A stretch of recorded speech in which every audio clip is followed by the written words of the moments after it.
কেমন ঠান্ডা পড়েছে? আমাদের তো এইখানে গতকাল রাত থেকে ভীষণ ঠান্ডা। তো এই যে সকাল, সকাল ঘুম থেকে উঠে সকালে ২ কাপ চা করে নিলাম মা আর ছেলের জন্য। আজকে একটু লিকার চাই করলাম।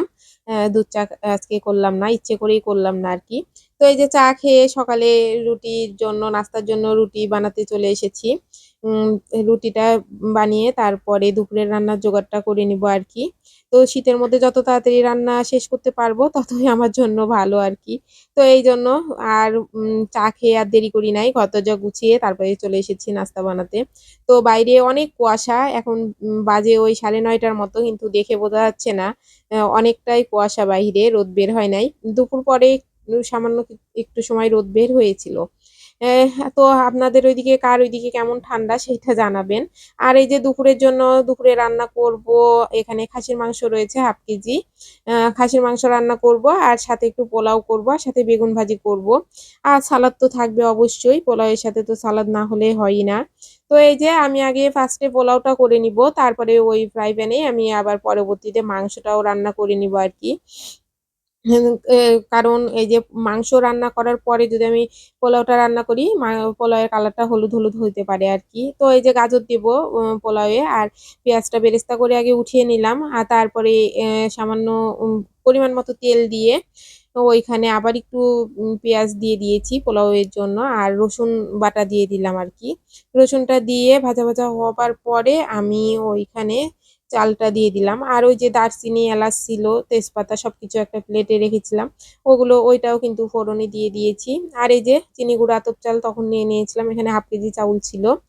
তো এই চালটাই আমি ধুইয়ে জল ঝরিয়ে রেখেছিলাম। এখন এই যে ফ্রাই প্যানে দিয়ে দিলাম। দিয়ে খুব ভালোভাবে ভেজে নিব। আ লবণও দিয়ে দিয়েছি। লবণ, গাজর, কাঁচামরিচ দিয়ে এখন চালটা খুব ভালোভাবে ভেজে নিব। ভেজে নিয়ে এই যে গরম জল করে রেখেছি। তো যেভাবে পোলাও হয় আরকি। রান্না করেন সবাই ওইভাবেই রান্না করব। আর আমার ফ্রিজে একটু মটরশুঁটি রয়েছে।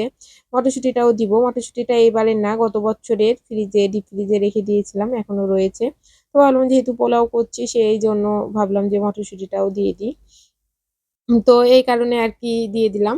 আর এই যে আমার কিন্তু পোলাওয়ের চালটা ভাজা হয়ে গিয়েছে। আমি পরিমাণ মতো জল দিয়ে দিলাম। আর ১ চামচ মতো একটু চিনি দিয়ে দিলাম এখানে। পোলাওয়ে একটু চিনি না দিলে কিন্তু স্বাদ হয় না। আর চিনি দেবার কারণে কিন্তু পোলাওটাও বেশ অনেকটা ঝরঝরে হবে। আর এখানে নতুন আতপ চাল ছিল জন্য উম এখানে পরিমাণ মতো অল্প পরিমাণেই জল দিয়েছি। তো এই যে পোলাওটা আমার কিন্তু রেডি। এখন একটু দমে বসিয়ে রাখবো। আর এই যে আমি এখানে উপর থেকে একটু ঘি দিয়ে দিলাম। দিয়ে একটু নাড়াচাড়া দিয়ে তারপর ঢাকনা দিয়ে ঢেকে আবার একটু সময় রেখে দিয়েছিলাম দমের উপরে। দিয়ে এখন এই যে এই ইয়েটাতে তুলে ঢাকনা দিয়ে রেখে দিব। তাহলে গরমও থাকবে। এই যে তুলে নিয়েছি। উপর থেকে এখন পেঁয়াজ বেরেস্তাটা দিয়ে ঢাকনা দিয়ে ঢেকে রেখে দিব। আর ওই পাশে আমি ফ্রাই প্যানটা পরিষ্কার করে নিয়ে মাংসের সব পেঁয়াজ রসুনগুলোও কেটে নিয়েছি।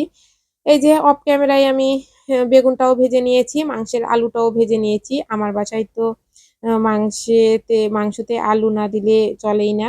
তো এই যে ফ্রাই প্যানে ওই যে আলু ভাজা আর বেগুন ভাজার যে তেলটা ছিল ওই তেলেই পেঁয়াজ রসুনটা দিয়ে দিয়েছি পরিমাণ মতো। দিয়ে এই যে খাসির মাংসটা আমি এইভাবেই রান্না করি, পেঁয়াজটা কিন্তু ভাজি না।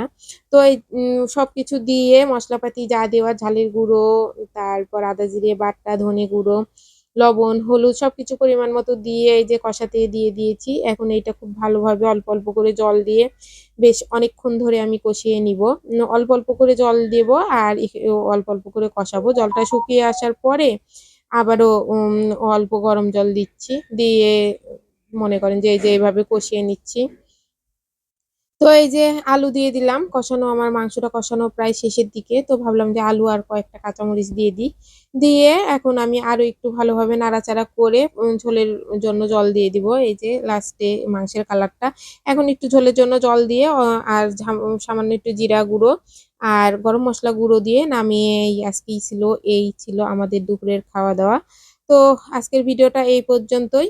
তো সবকিছু এই যে টেবিলে নিয়ে নিয়েছি। সালাদও কেটে নিয়েছি। টমেটো, গাজর, পেঁয়াজ, কাঁচামরিচ, শসা সবকিছু দিয়ে সালাদ। তো সবাই ভালো থাকবেন।